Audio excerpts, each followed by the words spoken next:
Joyner Lucas releases Frozen, a song about car crashes, and he divides it into three layers. He divides it into texting, drinking, and speeding. Videos like these are always supposed to be dramatic. When I first saw it, I thought it was very corny. I thought it was very campy. And that's the effect that a lot of people get out of Joyner Lucas's music. Not just his music, but anybody who has the intent to make a call to action or to solve a great issue comes across as a little corny sometimes. But you do have to realize that the intent of a video like this is to deter people away from committing these acts by showing you those graphic images, and not just showing you the loss of strangers' lives, but the lives of your own loved ones by your speeding or your drinking. There was an old commercial years ago that I don't believe it ever aired. It was a foreign commercial, and it showed two men getting out of a car just literally seconds or just a half a second before a car crash. So they sort of slowed it down, and both men came out of their cars and told the other one, oh, I was just going too quick. And the other guy's like, hey, my kid's in the car. And the other guy sort of apologizes and says, no, I'm just going too fast. They get back into their car and the crash happens. It was a simple mistake. I know if I was going a bit slower. Please. I've got my boy in the back.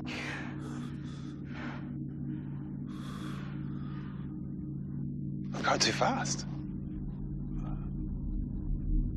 I'm sorry.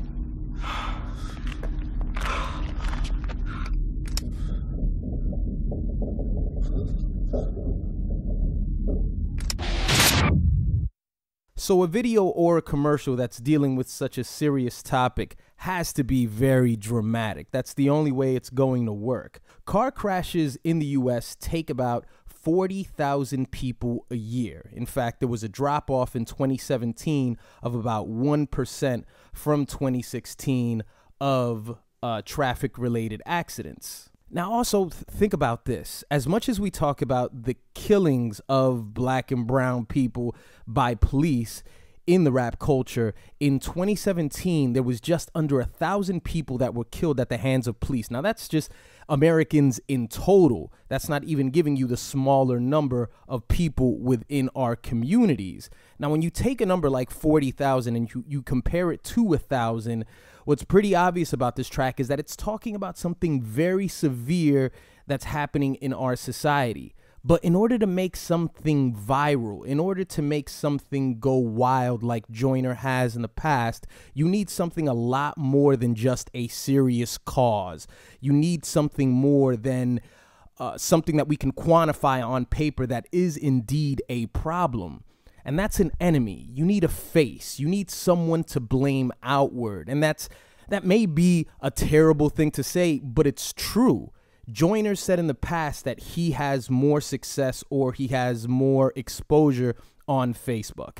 And if you can see here, this video has just about 2.5 million views, which is a lot of views on Facebook or any other platform, but not as much as he's seen in the past. And on YouTube, you have 1.6. So this song isn't going as viral as his songs have just a couple of months ago. And I think it's because there isn't something to point at. There isn't a white supremacist. This forces people to sort of look at themselves and to question the things that they do. And I believe that's because people are less likely to share songs where they could possibly be to blame. It's not really about the overall problem or what's eating away at society. It's about, do I have a moral responsibility here? Am I to blame for this as well? Because maybe I haven't taken the life of someone, but I have texted while I've driven. I have drank while I've driven, and maybe I've, less likely, but maybe I've been in a race or two, or I've challenged somebody on the road.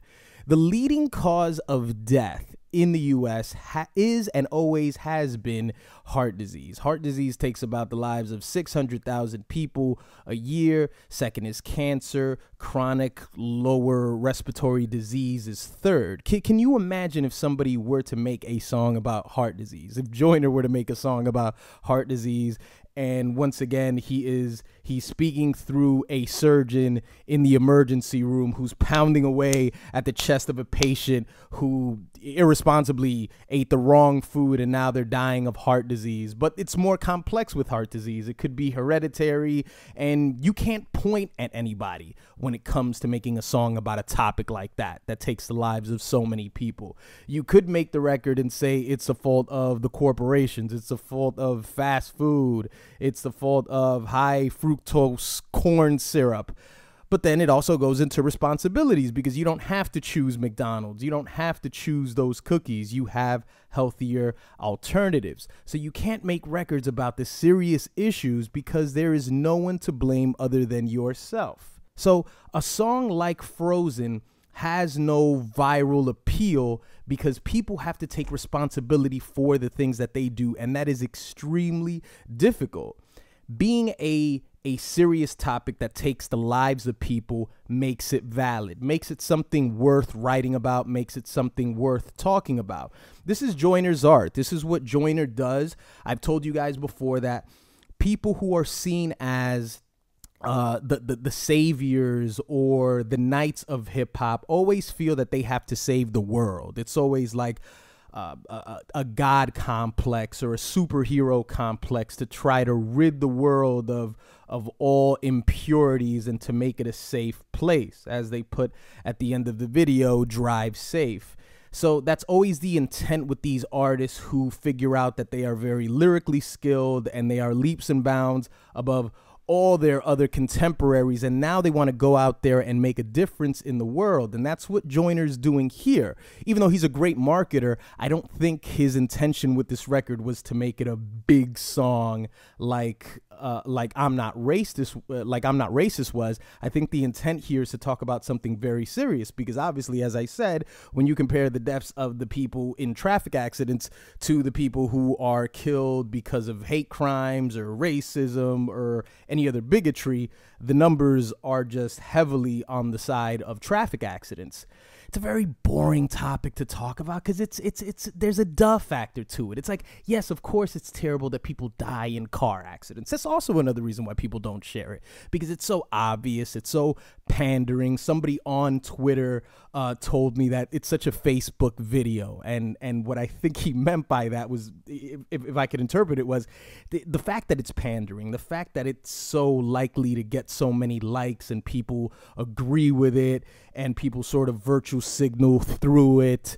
That's a lot of it too. And when it's so obvious, when it's so pandering, that's what also makes it less likely to be shared, because it's so out there in the public consciousness that it's something to be avoided and it's something to watch out for. So people won't share it as much because there's no wow factor to it. What do you guys think about the Frozen video? What do you think about the song in general? The thumbnail is very similar to Russ Capiccioni in that you have the girl laying there in the concrete and how you had the hand in the Russ Capiccioni video. So it's, again, Joyner showing you all this blood. He's showing you all these graphic images. It's what he likes to do. But please let me know what you feel about this video in the comments section below, and I will see you guys next time.